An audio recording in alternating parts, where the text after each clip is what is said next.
Bienvenue au Management Café. Le thème de ce soir est lié à la démocratie et faut-il investir, est-il rentable quelque part d'investir dans les démocraties? Mais juste avant de commencer et de vous présenter les invités, finalement je serais mieux ici, je crois.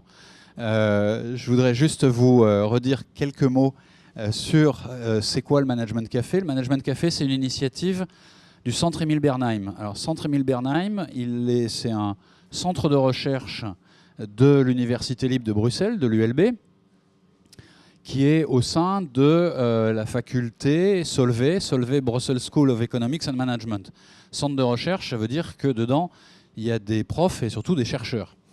Le Centre Émile Bernheim tient son nom de Émile Bernheim, évidemment, qui était un mécène et qui était quelqu'un qui a fait fortune dans le business. Arrête-moi si je dis une erreur, Pierre-Guillaume, mais je vais essayer de bien me souvenir. Ce n'est pas la première fois que je fais l'exercice. Émile Bernheim avait fait fortune dans les grands magasins et puis a légué une partie de sa fortune sous condition d'en constituer une fondation qui, notamment, assisterait à la recherche et à la recherche en management. Donc merci au centre, à la fondation Émile Bernheim, qui est l'un des piliers du centre Émile Bernheim, qui est lui-même l'un des piliers de la recherche à Solvay Brussels School of Economics and Management et de l'ULB, de l'Université libre de Bruxelles. Le thème de ce soir, pardon ? Le pilier. Le pilier principal, le pilier majeur de la recherche, spécialement en économie et appliquée et en management. Voilà. D'où le thème de Management Café. Donc le principe du Management Café, alors là je vais aller très très vite, vous connaissez peut-être les cafés philo où un philosophe et des gens s'installent dans un café et parlent de philosophie. Là c'est la même chose, sauf que c'est pas un philosophe, c'est des gens qui connaissent en management, qui s'y connaissent en management et en économie appliquée bien sûr. Et ce qui est important, ce qui est intéressant, ce qui est important pour nous, notre indicateur de succès, notre indicateur de performance, c'est le côté riche des échanges, non pas entre les gens sur la tribune, mais entre la salle et la tribune, à l'intérieur de la salle. C'est ça qui fait qu'on juge qu'un management café est réussi ou pas. C'est quand ça parle, quand ça discute, quand ça argumente et quand ça échange. Voilà. Je vais m'en tenir là pour l'introduction. Après, deux mots pour présenter, mais ce sera vraiment 2 mots pour présenter nos invités. Vous savez qu'à chaque fois, on donne la parole à une vraie personne de la vraie vie, quelqu'un en entreprise, quelqu'un qui n'est pas dans la recherche. Et puis on donne aussi la parole, naturellement, aux chercheurs du Centre Émile Bernheim. Notre invité professionnel ce soir, c'est Dominique Orsini, qui dirige le cabinet Political Edge, c'est ça ? Political Edge. Qui est un jeune cabinet, mais vous allez nous en dire plus. Et puis notre expert académique, là pour le coup, c'est Pierre-Guillaume Méon, qui est directeur du centre Émile Bernheim, qui d'habitude fait la présentation du centre, mais là, comme aujourd'hui c'est l'expert, j'ai pris sa place. On commence toujours par interroger les vrais gens de la vraie vie, et donc je passe le micro à Dominique Orsini. Merci. Merci beaucoup, bonsoir. Je vais me lever parce que lorsque j'étais doctorant, je donnais cours et donc j'ai pris l'habitude, lorsque je parle en public, de me lever et de marcher un peu. Donc j'espère que ça ne vous dérangera pas, mais ça m'aide aussi à penser à ce que je vais dire. Je m'appelle Dominique Orsini, j'ai fondé le cabinet Political Edge en mai 2016. C'est un cabinet qui se préoccupe des questions de risques politiques en Europe.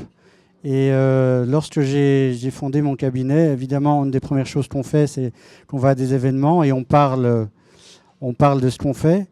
Et les gens me disaient le risque politique, très intéressant, un cabinet qui s'intéresse au risque politique et à son impact sur le business, très bien. Mais quelle partie géographique du monde couvrez-vous ?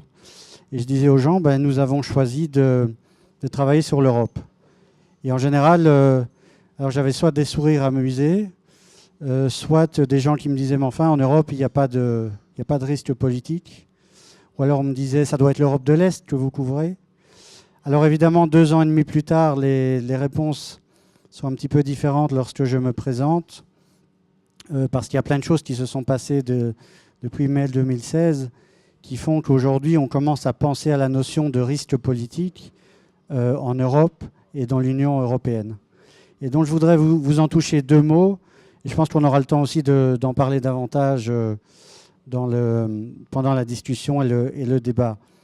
Le risque politique, ce n'est pas nouveau. Toute société, toute entreprise qui a travaillé à l'international et dans les marchés, ce qu'on appelle les marchés émergents, a été confrontée à un moment ou à un autre au risque politique.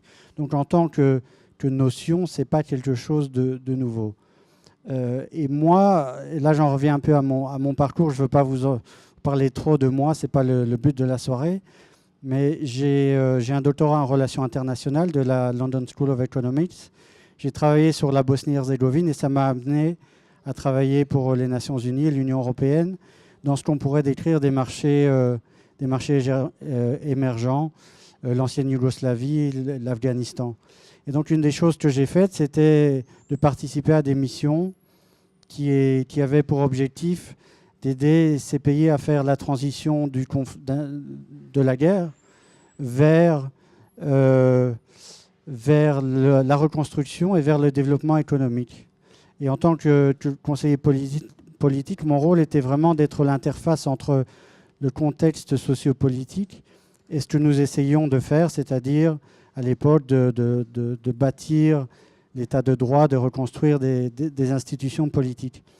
Et donc pendant les années que j'ai passées à travailler dans ces pays, je devais toujours faire très attention au contexte politique et à l'impact de ce contexte politique sur nos activités, sur ce que nous essayons de faire. Et donc c'est un peu ça l'idée de risque politique, c'est qu'il faut réfléchir au contexte politique et aussi réfléchir comment on peut avoir une influence sur le contexte politique et sur les parties prenantes, les stakeholders, qui sont importants pour ce qu'on essaye de faire. Et donc l'idée de Political Edge, c'est un petit peu d'amener ces mécanismes de raisonnement et de les utiliser dans ce qu'on appelle des marchés développés, c'est-à-dire les marchés comme notre pays, comme la Belgique ou d'autres, où le marché et la politique, depuis très longtemps, sont assez séparés. Et donc, ce que je veux vous dire, c'est que la notion de risque politique, en fait, et c'est un peu ça que nous disons avec les gens avec qui nous travaillons, c'est que la notion de risque politique est en train d'entrer dans des marchés qu'on a considérés comme étant développés. Ou des marchés qui, il y a quelques années, ont fait une transition du communisme ou d'autres régimes vers la démocratie et vers une économie de marché. Et une transition qu'on avait considérée qui avait fonctionné et qui les avait amenés à entrer dans l'Union européenne ou dans d'autres institutions occidentales. Et donc aujourd'hui, il y a, et c'est ça que mon message ce soir, c'est qu'il y a du risque politique en Europe. Et à mon avis, et c'est une des choses dont on peut débattre, à mon avis, ces tendances ne vont pas changer. Au contraire, elles vont continuer à aller de l'avant.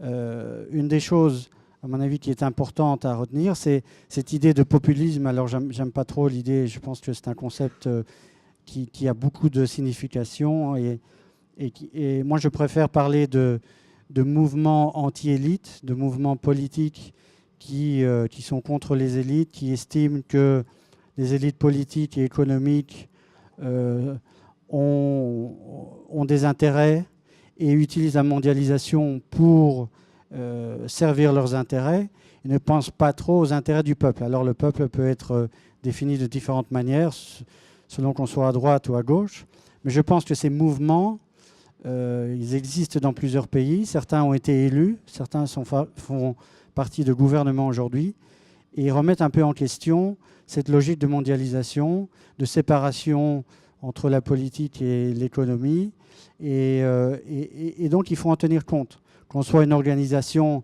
qui travaille dans le non marchand, qu'on soit une entreprise qui pense à entrer dans un nouveau marché en Europe, il faut commencer à réfléchir à l'impact de ce risque politique, comme on réfléchit à l'impact du risque financier ou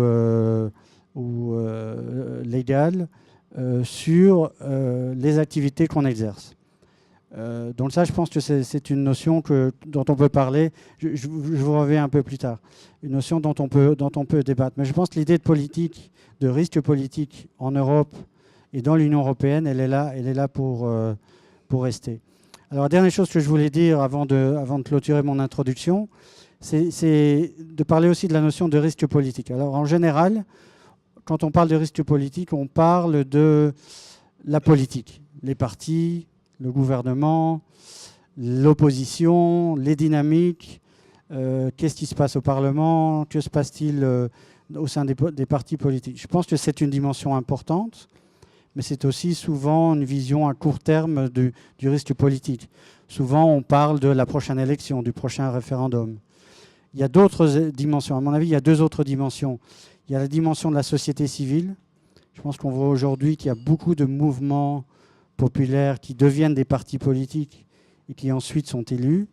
Je pense à Cinque Stelle en Italie. Vous avez l'AfD en Allemagne, qui était au départ un peu un mouvement de protestation contre l'euro. Et vous avez aussi La République En Marche, qui était un petit peu un mouvement de la société civile au départ, qui est rapidement devenu un parti politique et qui maintenant est au pouvoir. Donc il faut aller plus loin. Il ne faut pas simplement dire le risque politique, on va suivre le Parlement, le gouvernement et les grands partis. Il faut aussi penser à ce qui se passe dans la société civile.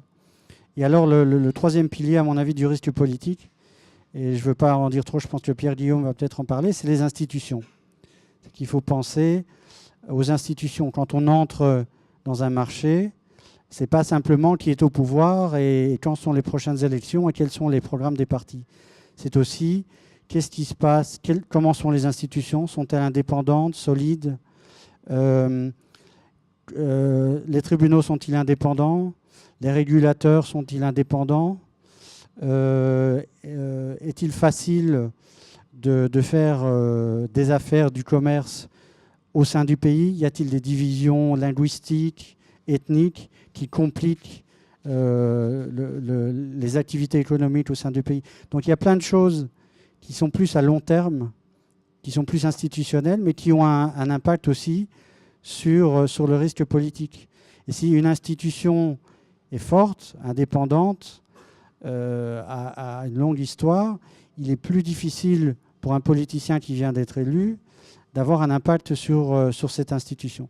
Donc il faut réfléchir un peu plus globalement à la notion de risque politique. Je pense que je vais m'arrêter là. Il y a d'autres choses dont on peut parler, mais voilà, je voulais simplement un peu lancer le débat avec quelques idées. Merci. Je ne vais certainement pas contredire ce qu'a dit Dominique Orsini.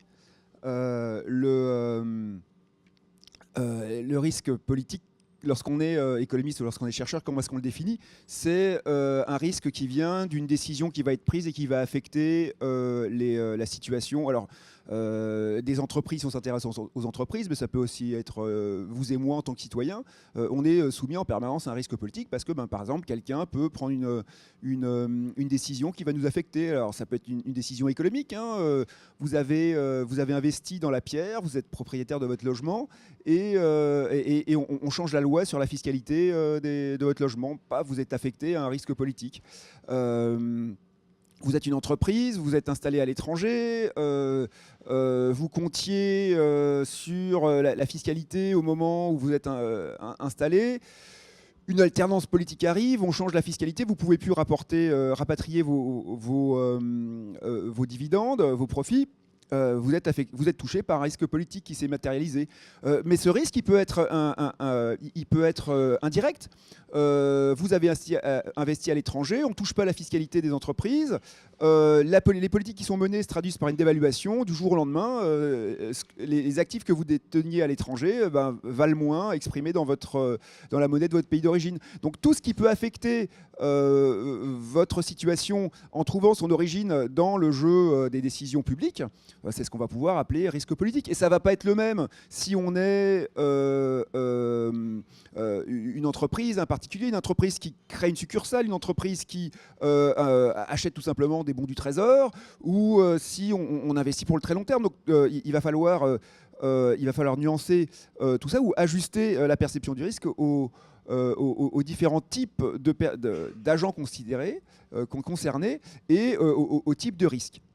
Alors, puisque je suis là pour illustrer la recherche qui se mène au sein du centre Émile Bernheim, je peux illustrer une série de travaux qu'on mène à l'heure actuelle avec plusieurs chercheurs. J'en vois plusieurs. Il y a Jean Lacroix qui fait sa thèse avec Khalid Sekat et moi, Benny qui fait sa thèse avec moi et avec Antonio Estache qui est dans un autre centre de recherche. On a réfléchi au risque et à la façon dont on gère le risque en cas de transition démocratique. Et alors, j'avais préparé un petit document que je dois à un de mes doctorants. C'est Jean qui l'avait préparé à l'époque pour une présentation. Alors, je rends à César ce qu'il y a. Alors voilà. Ah bah zut alors. Hop, j'ai mis mes doigts. Voilà. Alors, vous pouvez peut-être pas voir parce que ma tablette est trop petite. Ah, je veux bien, ouais. Voilà.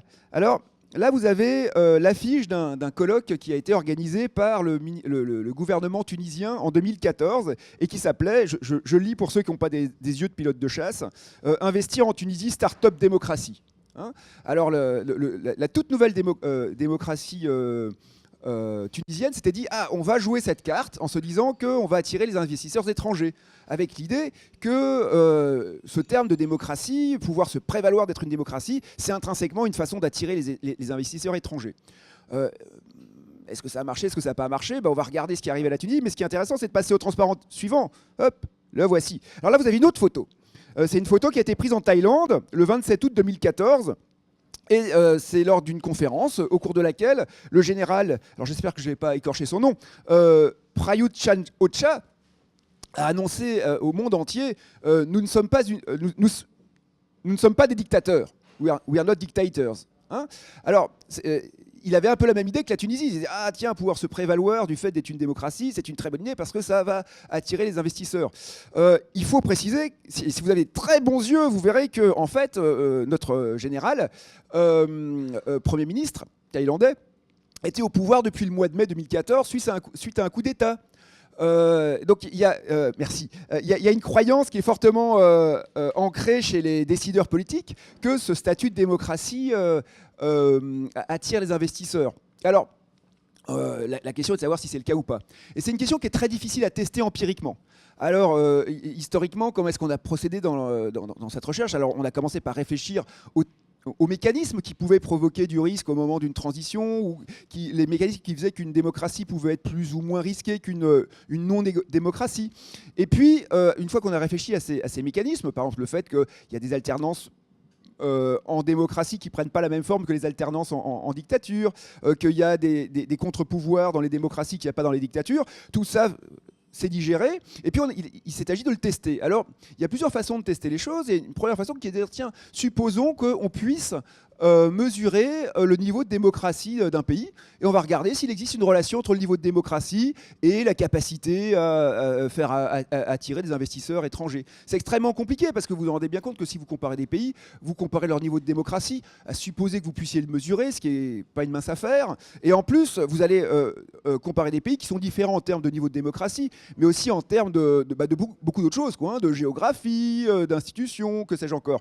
Et ce qui fait que très longtemps, on a eu énormément de mal à observer quoi que ce soit.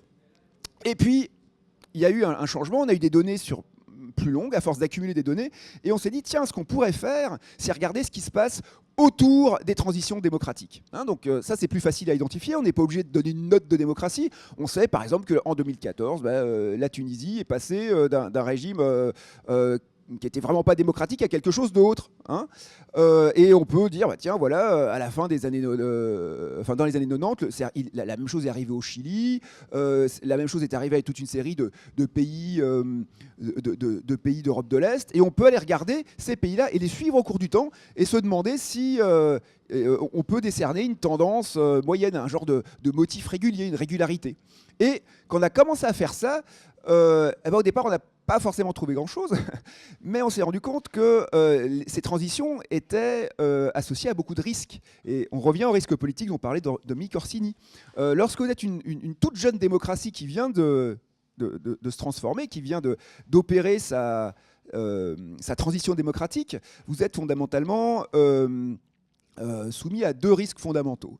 Le premier risque fondamental, c'est un risque de changer les lois, changer la taxation, exproprier. On peut imaginer que les gens qui aient souffert de la dictature pendant qu'on est en dictature vont avoir l'envie de se rattraper, vont demander des dédommagements.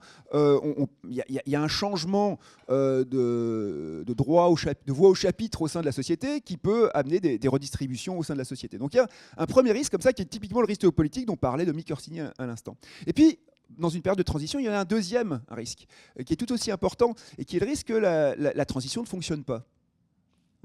Et qu'on revienne en arrière avec tous les troubles qui seraient associés à ça.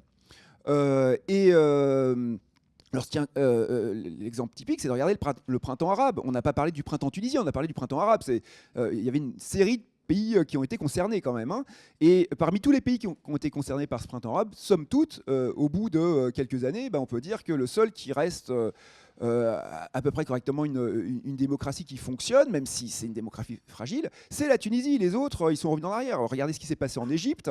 Il ne faut même pas parler de la Syrie. Le Maroc a réussi à cadenasser les choses. Et donc, c'est un risque qui existe. Et lorsqu'on regarde les données et l'investissement, donc le comportement des investisseurs qui entrent dans des pays ou pas, et qu'on tient compte de ces risques, alors ensuite, c'est de la cuisine statistique, on va dire, eh bien, on se rend compte qu'au bout de 3-4 ans, quand les démocraties commencent à se stabiliser, les investissements arrivent. Mais vous voyez qu'il y a loin de la coupe aux lèvres entre passer du statut de non-démocratie à celui de démocratie, et puis tout de suite voir arriver les investisseurs étrangers. J'ai peut-être parlé vite et longtemps, mais je passe le micro avec plaisir.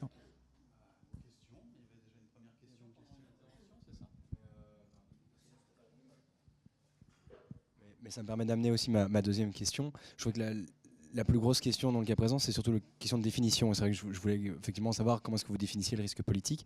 Et ce qui m'amène en fait à une question plus pour M. Méon. C'est très bête et à la fois je pense très complexe. C'est quoi une démocratie aussi, et comment est-ce que vous amenez dans vos travaux, qu'est-ce qui est revenu à pas une démocratie, qu'est-ce qui était une démocratie à la base et qui n'est plus aujourd'hui? Comment est-ce que dans vos travaux vous travaillez sur cette notion qui en fait je pense est essentielle pour la suite? Bien, Guillaume. Alors, ça c'est le nez au milieu de la figure, cette question-là. C'est une question évidemment. Alors, je pourrais botter en touche en vous disant ça c'est une question qu'on pose aux politistes, et en tant qu'économiste, en fait, on utilise les résultats de leurs travaux. Mais comme je suis un garçon vertébré, je vais prendre mes responsabilités et vous dire en gros comment fonctionnent les politistes et pourquoi on utilise les résultats de leurs travaux. Alors, en gros, pour définir ces transitions, qui sont somme toute, lorsqu'on les regarde, assez consensuelles. Il y a peu de gens qui vont vous dire tiens, ce qui arrive en Tunisie, c'est pas une transition démocratique. Mais qu'est-ce qu'on va regarder? On va regarder le fait qu'on passe à des organisations qui soient à peu près correctement. Alors, je suis toujours obligé de préciser à peu près libres et non faussées. On va aussi regarder les moments où les changements dans la Constitution se sont faits. Donc on observe un changement de Constitution. Voilà. Qui ouvre la voie à davantage de pluralisme, des élections qui sont dans la mesure du possible libres et aussi peu faussées que possible. Et lorsqu'on applique ces critères, on voit apparaître un certain nombre d'épisodes historiques qu'on va retrouver dans les travaux de à peu près de tous les gens qui ont essayé d'identifier ces transitions. Donc, à quelques qu'après, si on regarde les événements vraiment de transition, on va pouvoir identifier des genres de Big Bang, quoi, je reviens à ce qui s'est passé dans les pays de l'Est au début des années 90, au sein du printemps arabe. Maintenant, vous dites, tiens, on prend l'Égypte, est-ce que c'est une transition qui a fonctionné? Ils ont eu des élections, maintenant ils n'en ont plus. Donc, on utilise ce genre de critères. Donc, l'existence d'élections et un changement institutionnel qui va permettre ces élections. Voilà. La définition du risque politique, en gros, c'est l'impact d'un événement politique. Alors, moi, j'ai une définition assez large. Ça peut être politique, ça peut être social aussi. Je pense qu'il faut penser au rôle des médias aussi. C'est pas simplement une institution qui prend une décision. Ça fait partie du risque politique, mais Je pense qu'on peut prendre une définition plus large. Donc, donc l'impact d'un événement politique sur, à mon avis, il y a deux dimensions. Il y a les bénéfices de l'entreprise et aussi sa réputation. Parce qu'un événement peut avoir un impact sur la réputation. Alors, si votre réputation est endommagée, est moins bonne, ça veut dire que vos clients seront moins prêts à payer pour ce que vous avez à offrir, et donc indirectement, c'est un impact sur le bénéfice. Mais je pense qu'il faut aussi penser à la dimension de la réputation, qui est plus difficile à quantifier, je pense, mais qui est importante aussi dans le contexte du risque politique.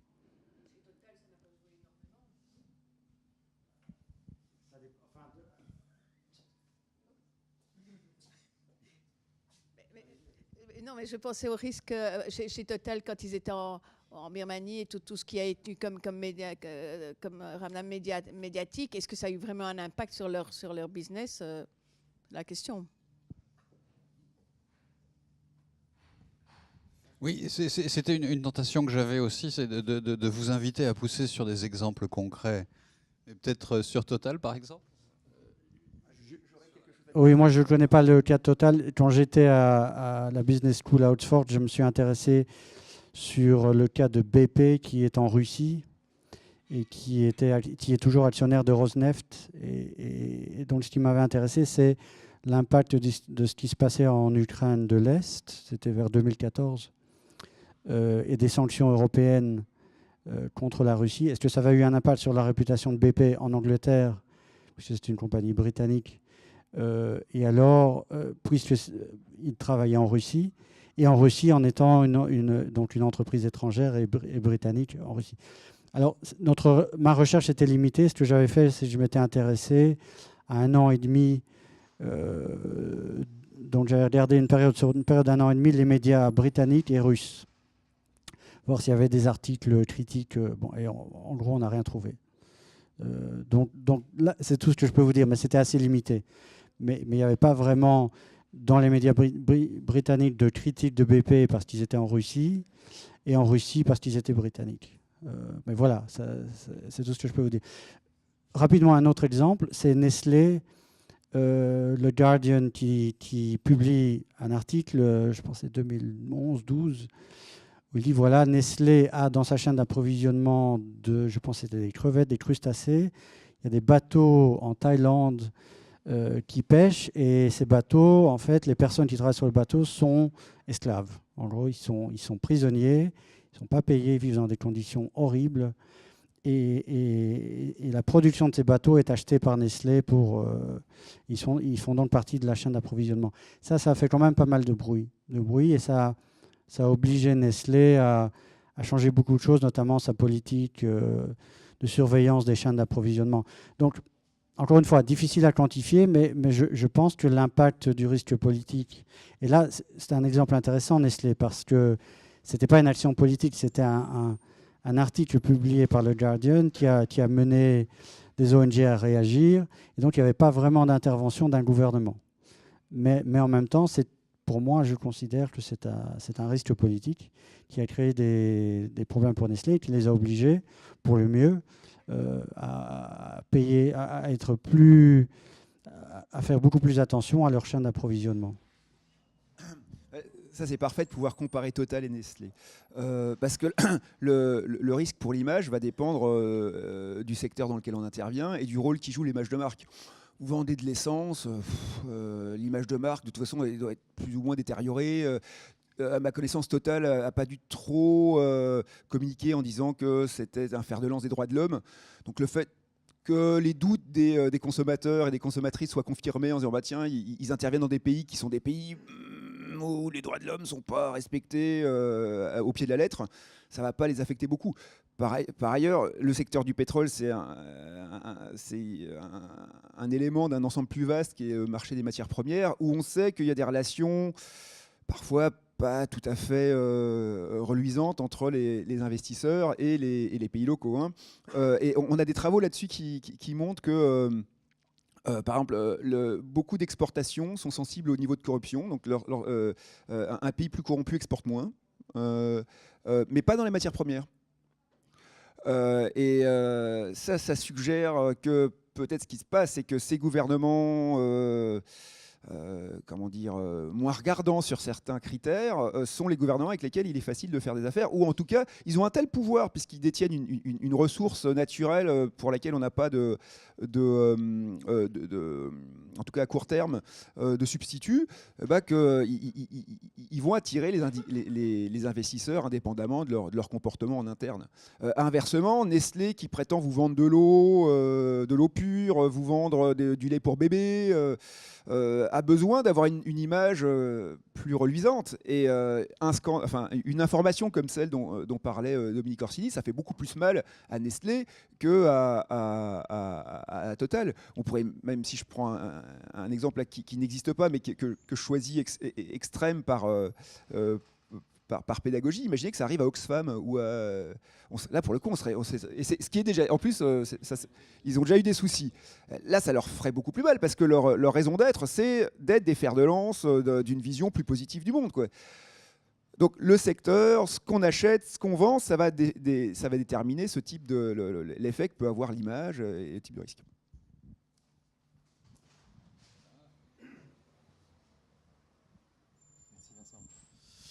Oui, je reviens sur le thème, la démocratie est-elle une bonne affaire? J'ai bien noté que deux des critères, ce qui vous intéressait, c'était les points d'inflexion autour des élections et des changements institutionnels, comme étant effectivement des critères. Ce qu'on remarque, c'est que depuis 1945, c'est surtout depuis 1990, il y a un effondrement des guerres, il y a un effondrement de la pauvreté. Globalement, il y a une baisse du niveau de chômage et parallèlement à ça, il y a une forte augmentation du nombre de démocraties au niveau mondial. Si on regarde ce que c'était en 1945 et ce que c'est aujourd'hui. Donc, corrélation entre pauvreté, chômage et démocratie, première question. Deuxième question, et cette fois-ci, non plus en regardant avec le rétroviseur, mais en se projetant sur le futur. Harari, dans ses derniers bouquins, notamment en 21 questions pour le 21e siècle, montre bien qu'on a trois grandes préoccupations qui sont les guerres, l'intelligence artificielle et l'écologie. Et quand il revient sur l'intelligence artificielle, il explique bien que le gros risque demain, c'est qu'à la différence de l'industrialisation qui a permis d'éponger le passage de l'agriculture vers l'industrie, le passage vers l'intelligence artificielle fera qu'il y aura des millions et des millions de personnes qui seront non employées. Et que feront à ce moment-là les systèmes institutionnels de ces personnes qui ne serviront à rien, si ce n'est à dépenser l'argent des allocations que les gouvernements leur donneront ou pas. Et donc à ce moment-là, est-ce que la démocratie ne risque pas de devenir carrément obsolète et avec l'essor et l'avènement des démocratures? Donc deux questions. Des questions à long terme. Ok, je suis toujours prudent lorsqu'il faut faire des prévisions, surtout lorsqu'elles concernent l'avenir. Alors, je vais... mais quand même, une remarque. Le fait que le nombre de démocraties augmente, ça c'est documenté. Il y avait trois tendances que vous vouliez. Baisse de la... Voilà. Alors, l'effondrement, la baisse mondiale de la pauvreté, qui est aussi documentée, elle vient des pays qui sont en train de réussir leur développement. Hein. Et donc, typiquement, ça vient de Chine. La Chine arrive à se développer, crac, vous faites sortir de la pauvreté, en gros, un petit quart de la population mondiale, quoi. Dans une partie du pays, soit dit en passant. Alors,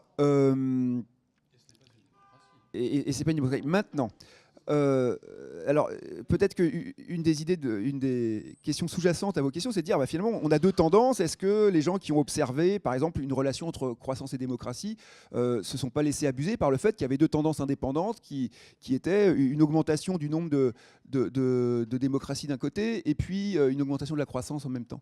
Mais en fait, alors ça reste une question qui va à mon avis être débattue dans la littérature scientifique, mais les travaux les plus récents qui très finement essayent de neutraliser l'effet des grandes tendances, hein, sont ceux qui ont permis d'observer de façon significative une relation entre le fait de se démocratiser et de se mettre à croître davantage. Maintenant, évidemment, comme toujours, lorsqu'on observe une moyenne, on va avoir des contre-exemples. Hein. On pourra dire, bah tiens, je vexer personne, mais on vote davantage en Inde qu'en Chine. La Chine a un taux de croissance plus rapide que l'Inde depuis 20 ans. Ça n'infirme pas ce résultat qui a été obtenu en moyenne. Et je crois que je ne peux pas aller beaucoup plus loin que ça, à part reconnaître le... Ouais. Oui, alors là,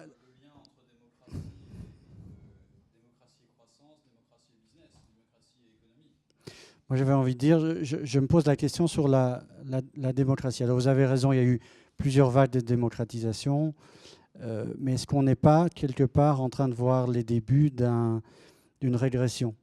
Alors, je ne sais pas s'il y a déjà beaucoup de données là-dessus, mais en tout cas, en Europe, on voit quand même que certains pays qui avaient fait une transition vers la démocratie et l'économie de marché retournent un peu en arrière. Et ça crée du risque, pour revenir à la question de risque politique. Donc, à voir, mais donc ça remet un peu en question ce modèle démocratique qui semblait être le modèle, à la fin de l'histoire, et donc on avait une vague de démocratie qui allait continuer, et donc tous les pays, en fin de compte, arriveraient à un stade où il serait des démocraties et des économies de marché. Et moi, je ne suis pas certain qu'on aille dans cette direction, en tout cas en Europe. D'une part, au sein de l'Union européenne, dans certains pays, et d'autres pays qui avaient vocation à se joindre à l'Union européenne ou qui l'ont toujours, mais qui maintenant se disent, ben tiens, ce modèle qu'on nous a dit qui était le modèle unique, c'est-à-dire il faut qu'on devienne une démocratie, et pour se joindre à l'Union européenne, voit qu'il y a d'autres alternatives. Et on leur offre d'autres alternatives. Et ça, je pense, ça crée aussi des risques pour revenir un peu à l'entreprise, à l'investisseur, qui se dit, je vais investir en dehors de l'Union européenne parce que ces pays ont vocation à devenir membres, et donc leur législation, leurs pratiques vont se rapprocher de ce que nous connaissons dans le marché unique. Et puis, ce n'est pas tout à fait le cas. C'est pas tout à fait le cas. Pardon ? La Turquie, les Balkans, où là, on voit que c'est pas tout à fait, c'est plus que c'était, et que donc il y a des questionnements par rapport à... Et je pense qu'il y a des questionnements aussi parce qu'ils se demandent quand est-ce qu'on va pouvoir se joindre à l'Union européenne. Donc ça, c'est aussi un peu notre hésitation à leur donner une perspective claire qui fait qu'ils se posent des questions. Donc voilà, cette idée de démocratie, est-ce que c'est bon ou pas bon pour les investissements ? Pas clair, mais en tout cas, je ne pense pas que cette idée que la démocratie va s'imposer partout soit aussi claire que ce qu'elle était il y a 5 ou 10 ans. Tout à fait d'accord. Il suffit de regarder l'histoire de pays qui sont proches de nous. Vous regardez l'Espagne au XXe siècle, elle a fait un mouvement de yo-yo entre des périodes de dictature et de république. Et le dernier coup d'État en Espagne, c'est 1980, je crois. La tentative de coup d'État militaire, c'est 1980. Et ça s'est joué à un cheveu. Il faut quand même vous dire, on parle de l'Espagne, là, qu'en 80, des militaires sont entrés dans le Parlement en tirant à coups de pistolet au plafond. Ça peut aller vite. Il y a d'autres exemples historiques de pays qui ont basculé dans un sens puis dans l'autre. Et alors, il faut du temps pour stabiliser une démocratie. Regardez, la Belgique, c'est presque une exception, finalement, ça s'est bien passé, puis petit à petit, ça a été dans le sens. Regardez la France, on a eu une révolution sanglante qui a fini par un empire, on est revenu à une monarchie, puis une république qui a duré très peu de temps, on est revenu à un empereur, puis il a fallu qui subissent une défaite cuisante pour qu'enfin on arrive à une démocratie, et une défaite militaire a remis ça par terre en 1940. Donc ça peut aller très très vite. Alors il ne s'agit pas d'être alarmiste. Dans le cas européen, je crois que la surprise, elle vient du fait qu'on imposait le fait d'avoir acquis des institutions pour rentrer dans l'Union européenne. Et une fois que ces pays sont rentrés, ils ont un pouvoir de blocage dans les institutions européennes. et la possibilité de les inciter à faire attention sont très limitées, quoi, hein. Alors on a vu récemment, hein, c'était quoi? C'était il y a 15 jours, le vote de l'article 7 par le Parlement européen. On se dit tiens, on va faire pression sur le gouvernement hongrois, mais en fait comme le gouvernement hongrois sait que pour que l'article 7, donc que des sanctions soient appliquées à la Hongrie à cause du recul démocratique qui est en train de s'y produire, il faut que que tous les autres gouvernements de l'Union européenne soient d'accord. Et Viktor Orban, c'est pertinemment que les Polonais ne suivront pas. Et donc, ça peut expliquer pourquoi, tout en étant en Europe, on peut gérer son pays de façon beaucoup plus autoritaire que ce qui était prévu au départ, quoi. Avant la prochaine question, juste un mot sur les éventuelles méga-tendances qui pourraient être sous-jacentes.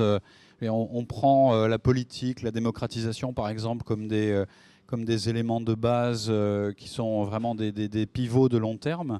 Mais juste un mot sur d'éventuelles méga-tendances qui seraient favorables ou défavorables à la démocratisation et éventuellement ensuite au business et à l'économie.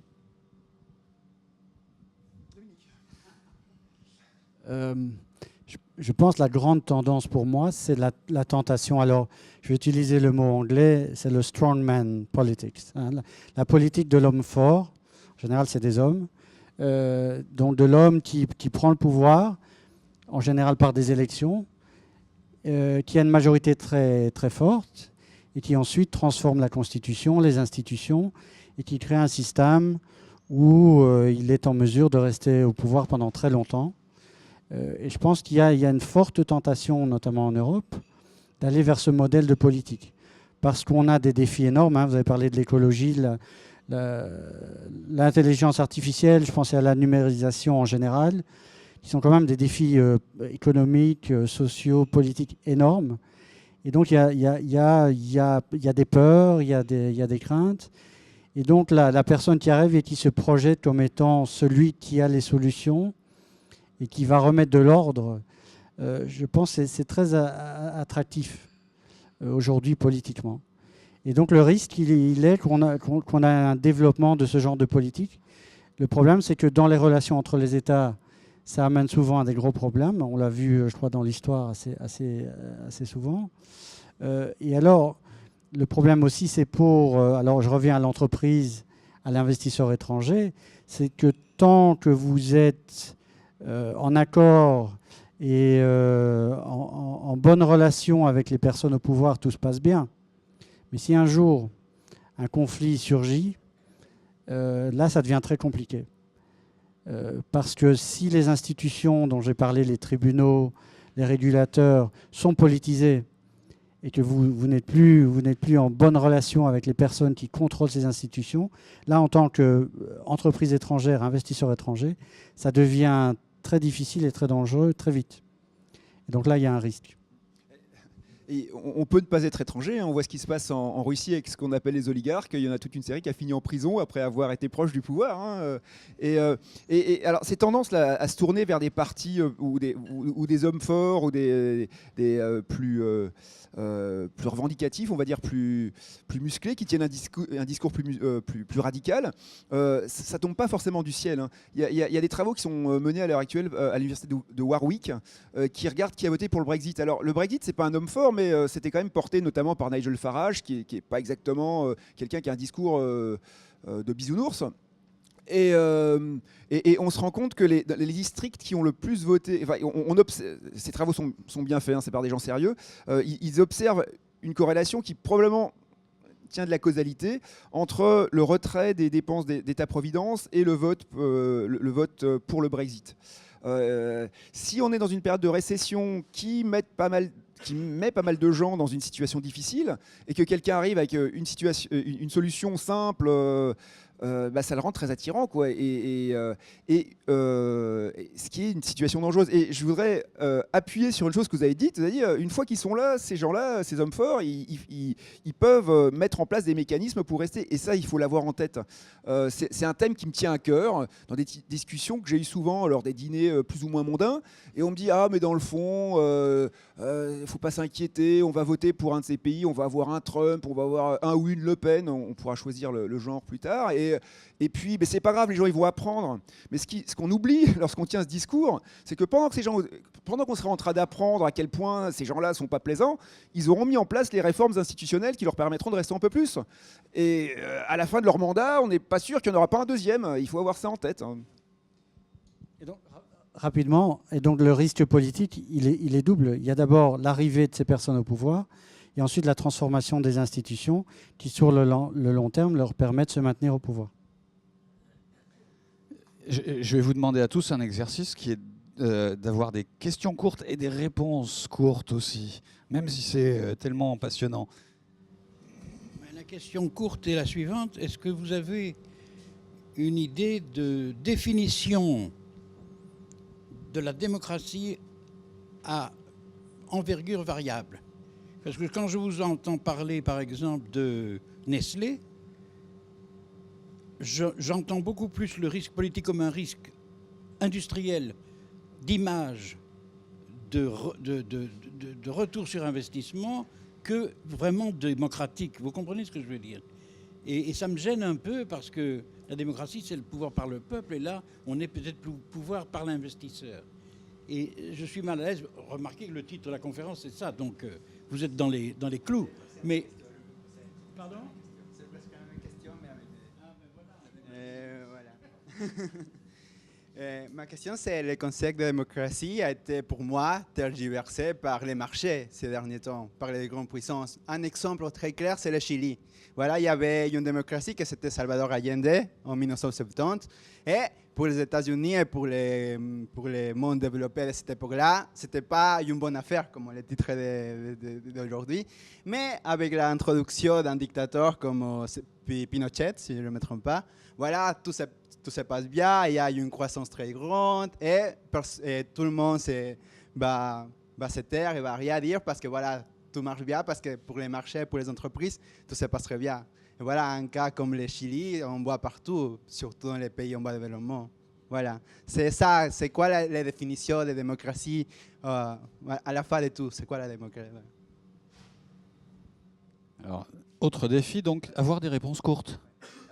D'abord, je crois que peu de gens arguent que le Chili sous Pinochet c'était une démocratie. Hein, mais on sait que là pour le coup c'est bien documenté. Hein, on sait par exemple que ITT, qui possédait je crois 70% des actions de la compagnie chilienne de télécommunications, est intervenu directement. Et ça, c'est pas un délire complotiste que je vous dis là, c'est des documents déclassifiés en 2000 par la CIA. Hein. Donc on sait qu'il y a eu une intervention, notamment de ces entreprises. Là où, alors, c'est pas le marché, c'est comment dire, la façon dont une société fonctionne. Ça va dépendre des pressions que mène tout le monde. Et il se trouve que dans un monde où cette capacité de pression elle est répartie de façon inégale, eh bien, certains acteurs peu regardants vont être capables de pousser une dictature. Et c'est pas nouveau. Et par ailleurs, là, je ne suis pas forcément d'accord non plus pour dire que c'est une tendance récente. Si vous regardez la façon dont les rois de France géraient leur budget, ils avaient une peur bleue de leurs créanciers. Alors dans certains cas, ils étaient suffisamment forts et ils les tuaient. Dans certains cas, ils étaient obligés de faire quelque chose avec et de rembourser leurs dettes. C'est pas récent en fait, d'avoir une contrainte économique lorsqu'on prend des décisions politiques. Et peut-être sur la notion de démocratie à géométrie variable, ça semble assez précis. Oui, alors pour moi la démocratie, il y a trois composantes. Il y a les élections libres, il y a le respect des droits individuels et il y a l'état de droit et la séparation des pouvoirs. Bon. Alors, de nouveau, alors, je vais peut-être avoir l'air un peu naïf, mais il me semble quand même qu'avoir un état de droit, est quelque chose qu'un investisseur étranger devrait vouloir. Parce que ça veut dire que les contrats, les investissements peuvent être protégés devant les tribunaux. Donc, alors, c'est vrai qu'on voit en pratique peut-être des choses différentes, mais il me semble quand même que pour un investisseur étranger, l'état de droit, c'est quelque chose d'important. Et c'est difficile. Alors, je reviens un peu sur votre question. Je pense qu'on ne peut pas avoir l'état de droit et ce sont 3 éléments qui se tiennent. Et donc, c'est difficile d'en avoir un sans avoir les autres. Et c'est quelque chose notamment que j'ai vu dans mon travail dans l'ancienne Yougoslavie, c'est qu'au départ, on faisait des élections partout et on s'est dit, voilà, on a la démocratie. Et puis, on a réalisé qu'il n'y avait pas d'état de droit et qu'il n'y avait pas de respect pour les droits des gens. Et donc, du coup, on a réalisé qu'il fallait faire plus que juste organiser des élections et qu'il fallait aussi avoir des institutions indépendantes, des tribunaux qui fonctionnent, etc. Et donc, il me semble quand même qu'une solution durable pour un investisseur passe par l'existence d'un état de droit.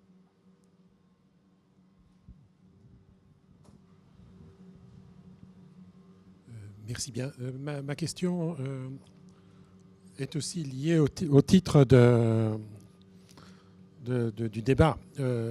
Et pour aller plus loin dans le sens des interventions précédentes, moi, je ne suis pas un spécialiste de sciences politiques, mais tout ce que je lis montre que les experts ont quantifié un recul significatif depuis maintenant une dizaine d'années au moins en termes de score de la démocratie. Donc il y a plus de pays qui reculent que de pays qui avancent. Et donc on n'est plus dans l'environnement où les pays vont vers la transition démocratique, etc. On est en régression au plan global, si on peut dire. Et donc la question, c'est peut-être qu'est-ce que ça va avoir comme impact sur l'économie, l'investissement, etc. On n'a certainement pas les réponses maintenant, mais je dirais qu'il y a peut-être encore des risques supplémentaires par rapport à ce que vous aviez identifié. Un, c'est qu'on s'attaque aussi aux institutions multilatérales. On le voit par exemple avec l'OMC, qui est en grand danger de démolition complète par Trump, mais aussi aux autres institutions multilatérales. Et donc ça crée aussi un risque politique, puisque tout le cadre internationalement accepté aussi de règles de commerce, etc., est en train peut-être de s'effondrer. Et 2, les hommes forts dont vous parliez ont parfois des politiques économiques extrêmement discutables. On le voit en Turquie, on le voit dans une certaine mesure aux États-Unis. Et donc c'est un risque aussi pour les investissements. Merci. Évolution, je pense, risque. On peut parler du Brexit, on peut parler d'autres risques. Je pense l'idée, alors revenons sur l'Union européenne parce que c'est là-dessus que je travaille, l'idée qu'on a un marché unique avec des règles communes, une monnaie unique pour certains pays, pas tous, mais la plupart, et que ce marché continue à s'étendre à d'autres secteurs, le marché unique bancaire et d'autres. Je pense que cette idée, elle est remise en question. Et donc, on revient en arrière. Donc, ça veut dire que les frontières qu'on avait oubliées, on pensait...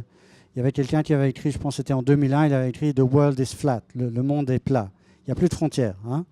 Et je pense que là, on revient, on régresse. Et donc, un investisseur ou une société qui pense à travailler en international, même au sein du marché unique, je dirais, doit commencer à réfléchir à ce que ces frontières veulent dire. Quand je passe la frontière et que je vais dans tel pays, qu'est-ce qui se passe là-bas? Est-ce que les institutions sont encore indépendantes? Quelles sont les tendances politiques? Quelles sont les tendances dans la société civile? Alors, on ne peut pas demander à une personne qui fait des affaires de devenir un spécialiste en Sciences Po. Hein, ce n'est pas ça l'idée. L'idée, c'est de regarder son modèle économique, son modèle commercial, de regarder sa chaîne d'approvisionnement et ses clients, et de dire où sont mes vulnérabilités. Et sur base de ça, alors on peut commencer à réfléchir aux problèmes politiques qui pourraient avoir un impact, d'une part sur la chaîne d'approvisionnement et d'autre part sur la clientèle. Mais je suis tout à fait d'accord avec vous. Il faut que les acteurs économiques et je dirais même dans le non marchand, commencent à réfléchir à ce que veut dire cette régression démocratique. Parce que ce n'est pas juste la démocratie, c'est aussi les règles communes qu'on a établies pour faire fonctionner le marché unique, mais comme vous le dites aussi, le commerce international. Ça ne se limite pas à l'Union européenne. Il y a un système international de règles pour le commerce et pour d'autres activités qui est aussi en train de s'effriter, et ça a des conséquences. J'ai peu de choses à ajouter. Un risque qui existe à l'heure actuelle, c'est le risque qui plane sur le commerce international. On s'était collectivement, la communauté internationale s'était dotée d'institutions qui permettaient de négocier les échanges, en tout cas la protection commerciale. Si un acteur aussi important que les États-Unis commence à dire que de toute façon ces accords ça sert à rien, il se peut que d'autres acteurs commencent à se dire que ces accords ne valent pas grand-chose non plus et qu'on retombe dans ce qu'on a connu dans les années... c'est une tarte à la crème, mais à la suite de la crise de 29, on a vu une augmentation des barrières douanières parce que chaque pays était en train de se dire qu'on allait remplacer les exportations, enfin les importations de ses voisins par de la production nationale. Sauf qu'il y a un graphique célèbre que tout étudiant de Sciences Éco a vu dans sa vie, qui est la spirale de Kindleberger. On voit qu'en 3 ans, on a réduit le commerce international de 2/3. Et comment on est arrivé là, tout le monde s'est dit je vais remplacer les exportations de mon voisin par ma production nationale. Et in fine, on a supprimé des échanges qui étaient bénéficiaires à tout le monde. Ça ne veut pas dire forcément que ne pas gérer les échanges mondiaux, c'est une très très bonne idée. Mais ce qui est sûr, c'est que si on s'échange des biens et des services, c'est que ça doit servir au minimum à la personne. Ça doit faire au moins 2 heureux, la personne qui vend le service et celle qui l'achète. Et si on interdit ça, on fait au moins 2 malheureux, quoi. Alors peut-être qu'on fera des gens plus contents à côté, mais il faut des conditions bien particulières pour en arriver là. Je ne sais pas si je suis très clair. Je vais essayer d'être courte d'ailleurs. Je voulais savoir, en fait, au-delà de savoir si la démocratie effectivement favorise les business, ce qui est encore, de ce que j'ai compris, approuvé. Est-ce qu'il y a une différence que vous avez vue, par exemple, dans la manière dans laquelle le lobbyisme est fait dans une démocratie plutôt qu'effectivement dans un pays pas démocratique?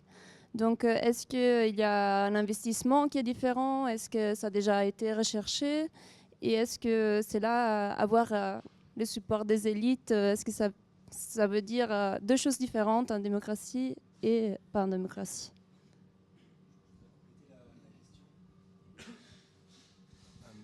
Le lobby, c'est très intéressant. Et je voudrais rajouter également l'influence des médias.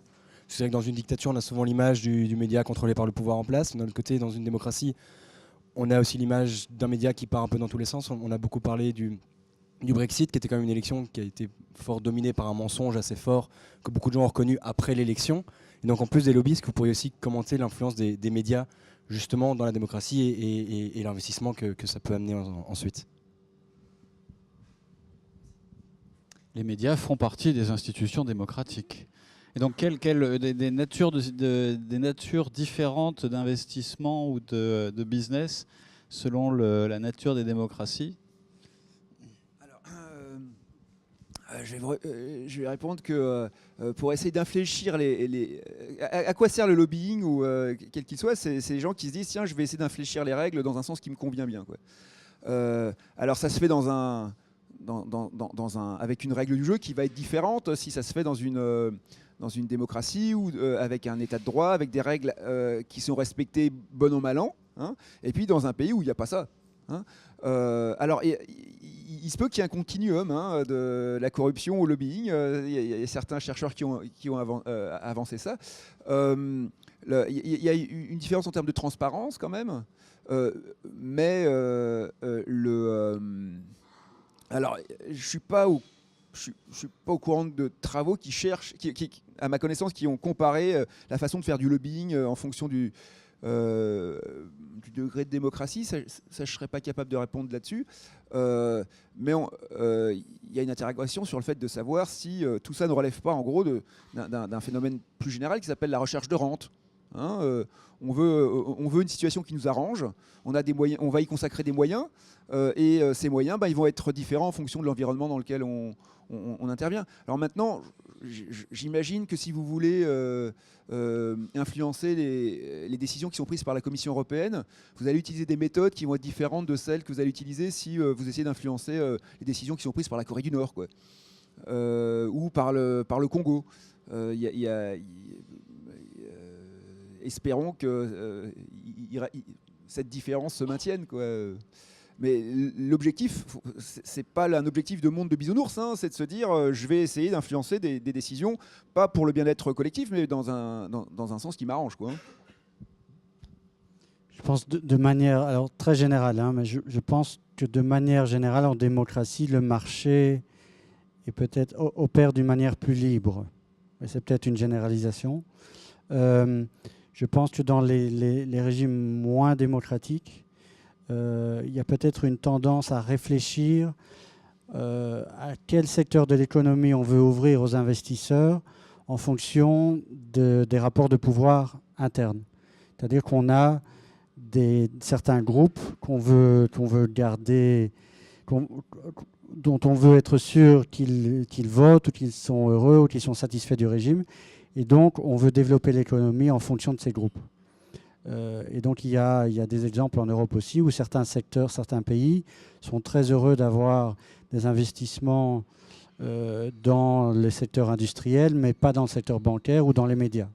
Parce que les médias, justement, ouvriraient peut-être la porte à des voix dissonantes.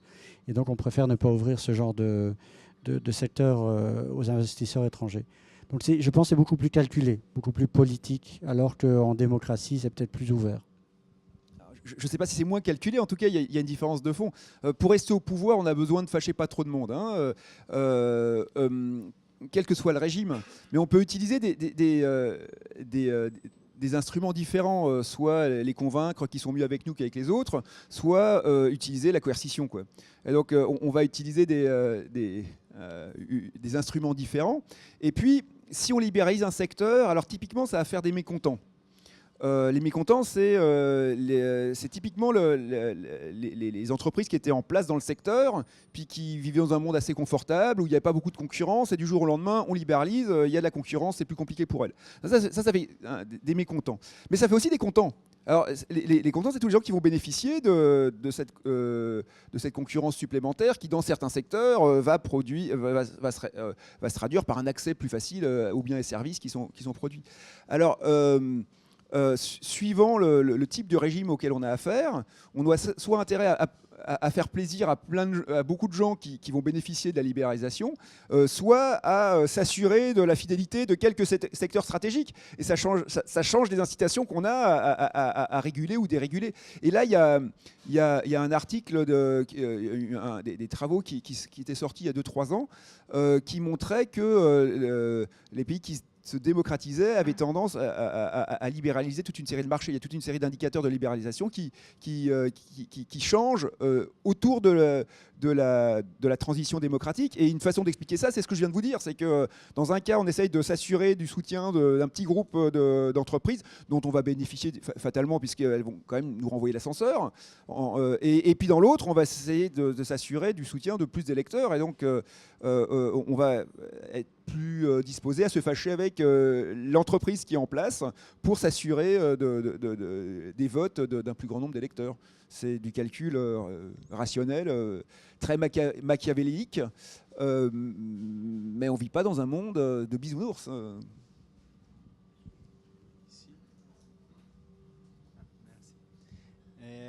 Je voudrais revenir sur le sujet de la démocratie autant que pour les chercheurs. Voilà. L'année passée, pendant un travail de recherche sur la démocratie et la réforme, il y a quelque chose qui m'a étonné beaucoup. C'était que dans la base de données, le niveau de démocratie était marqué en fonction des États-Unis. Il y avait 3 indicateurs. Les 3 indicateurs, c'était 100% pour les États-Unis depuis 1960 jusqu'à maintenant. Et pour les autres pays, variant en fonction de ça. Donc, ce n'est pas très objectif, je dirais. Comment on peut résoudre ça pour avoir de bons résultats? Question de méthode. Il y a déjà une première chose qu'on peut répondre, c'est que l'essentiel des chercheurs qui mènent ce type de travaux dans lesquels ils essayent de mesurer le niveau de démocratie, ils sont soit américains, soit employés par des universités américaines. Donc ça crée un biais de perception. Alors, malgré tout, alors on peut utiliser, il y a différentes sources qui essayent de mesurer. Et puis il y a un débat entre politistes pour savoir comment on mesure la démocratie. Alors comme toujours, quand il y a quelque chose qui ressemble à un classement ou à une mesure, va y avoir des accords. Et puis souvent on observe que dans les cas extrêmes, tout le monde est d'accord. Tout le monde va vous dire que la Suède est un pays qui est sans aucun doute démocratique. C'est typiquement le genre de pays qui est bien classé dans ce genre de classement. Puis tout le monde va vous dire la Corée du Nord, ça ne va pas du tout, quoi.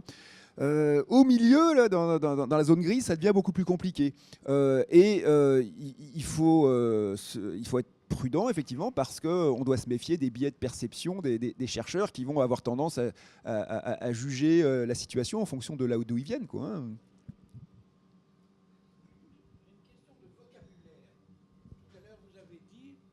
Il y a quelqu'un de la vraie vie, lui. Et vous autres, vous êtes dans quoi alors? Ça fait partie de mes biais de perception. C'est un peu d'ironie. Il y a un truc assez classique en littérature de recherche managériale qui s'appelle le gap entre recherche et pratique. Et c'est-à-dire que les chercheurs en management, éventuellement en économie, seraient assez éloignés de ce qui se passe en vrai dans les entreprises et sur les marchés. Donc c'était mes deux sous d'ironie. Le fait que nous invitions à chaque fois, et merci de me le souligner, le fait que nous invitions à chaque fois quelqu'un qui est en prise directe avec les entreprises. Et d'ailleurs, c'est une question qui me titillait depuis un moment. En fait, quels sont lorsque vous conseillez des entreprises qui ont une question d'investissement ou on va dire d'implication ou d'investissement au sens large dans un pays, comment les entreprises abordent cette question? Est-ce qu'elles sont sensibilisées de façon suffisante? Est-ce qu'il n'y a pas une grande naïveté en disant je vais ouvrir en Italie, je vais ouvrir, j'ai un marché, j'ai un truc qui marche bien dans un pays, je vais ouvrir une succursale. Quel est le degré de connaissance et j'allais dire même de curiosité des entreprises, de la vraie vie, à l'égard de cette question-là? Alors il y a différents types d'entreprises, mais les entreprises en général qui ont travaillé dans des marchés émergents, appelons-les comme ça, en dehors de l'Europe et de l'Amérique du Nord, sont sensibilisées aux risques politiques. Et donc quand on leur dit risque politique, c'est clair. Celles qui travaillent en Europe ou au sein du marché unique, très peu. Très peu. Sauf peut-être les multinationales qui ont toujours pensé aux risques politiques, qui ont des lobbyistes et qui donc ont des équipes souvent en interne. Mais les PME, pas trop. Et donc, moi, j'ai fait énormément de travail sur le Brexit. Et au début, quand j'allais parler aux entreprises du Brexit, c'était, oui, alors on me disait, et là, on tombe dans le concret, là, mais on me disait, ça ne va pas se faire, les gens vont changer d'avis. Alors je disais, les gens, c'est qui? Bon, en général, il n'y avait pas de réponse. Ou alors on me disait, ça va prendre tellement longtemps qu'on a le temps de se préparer. Et donc on est là, on est 2 ans et demi plus tard, c'était enfin à peu près. Et là, la réalité du Brexit, on est à 6 mois. Et là, donc effectivement, je parle à de plus en plus d'entreprises qui ont besoin de comprendre le processus politique. C'est-à-dire qu'elles sont en train de réfléchir à ce que ça veut dire pour elles, pour leurs activités avec le Royaume-Uni. Et elles se disent, mais qu'est-ce qui se passe? Et souvent c'est ça, c'est que le risque politique, c'est un peu une boîte noire pour beaucoup d'entreprises. Et donc, notre rôle, c'est d'ouvrir la boîte et de leur montrer ce qu'il y a dedans et de leur dire, voilà ce qui se passe, voilà les acteurs, voilà les scénarios sur la table et voilà la direction que prennent les négociations. Et c'est ça, en fait, qu'elles ont besoin en général pour pouvoir aller de l'avant avec leur planification qui maintenant commence à être assez avancée. Et je ne vais pas vous lâcher. Si je suis dirigeant d'une entreprise de transport dont les camions passent le tunnel, l'Eurotunnel tous les jours, qu'est-ce que vous me racontez? Comment vous voyez les scénarios? Quels sont les... ouais, qu'est-ce que vous me dites?